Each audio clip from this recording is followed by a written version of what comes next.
Napoleon, one of the greatest military leaders of all time, has given tons of war advice. We're going to use this in the game of chess and see how we do. The first piece of advice we're taking is impossible is a word only to be found in the dictionary of fools. I tried to use this advice against a random Lee chess user. I tried to teleport my king all the way in front of the pawns, but it didn't work, so instead I just had to play the move e4. A few moments later. Unfortunately, my opponent plays the move e6, which is the French defense. Napoleon is also French, so how this affects the gameplay, I don't know. However, we have to keep trying to implement his strategies. The next piece of advice is we walk faster when we walk alone. How are we going to implement this?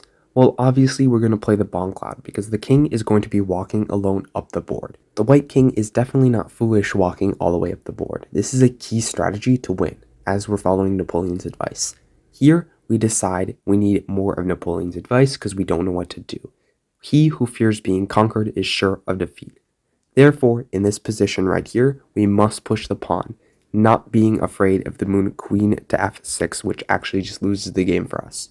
Instead, black decides to capture the pawn. This gives us an opportunity. Do we take back with our king and win the bishop? We need more advice from Napoleon. Religion is what keeps the poor from murdering the rich.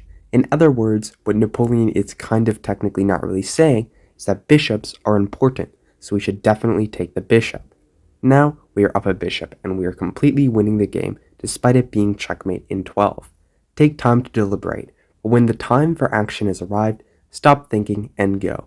Here, it's really time to run. We must go away with the king, because our king is in a whole lot of danger. We cannot be stupid, so after check, the king really needs to start running backwards towards our own territory. You might call this being a coward, because we're running away from the action with our king. However, I'm sure Napoleon would agree being stupid is not a good thing, so retreating is the right move in this position. While earlier, black could have checkmated us in 12, and I had the urge to type into the chat that they could checkmate me in 12 moves, and explain exactly how they could do it too. However, this would be a horrible idea, and I only stopped this because Napoleon gave me some great advice. Never tell your enemy he is doing the wrong thing. Let your enemy make their mistakes. At this point in the game, we've solidified our position using Napoleon's strategies.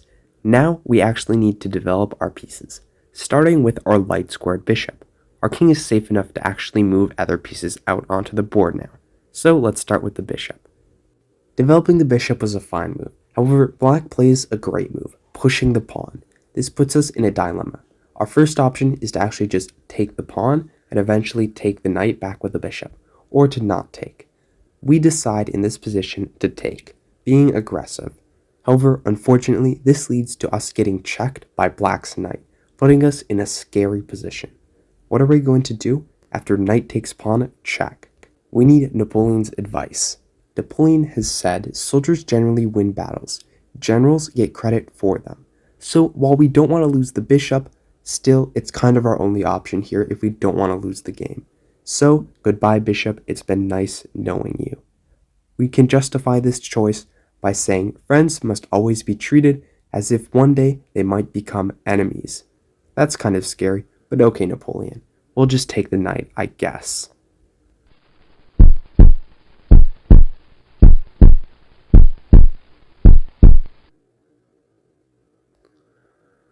After the tragic loss of our bishop, we decide to develop our knight. There's not a lot of options for black here, so they just decide to give us a check on g4 with their queen. After retreating our king, we can simply see the devastating effect Napoleon's attack has had on our opponent. Using his strategies, we are simply up a bishop, and after retreating the queen, black resigns. You must not fight too often with one enemy, or you will teach him all your art of war. Our opponent resigned, and using Napoleon's strategies, we were able to win this chess game. Applying Napoleon's strategies to my YouTube channel, I'll make 1,000 videos, guaranteed. Subscribe.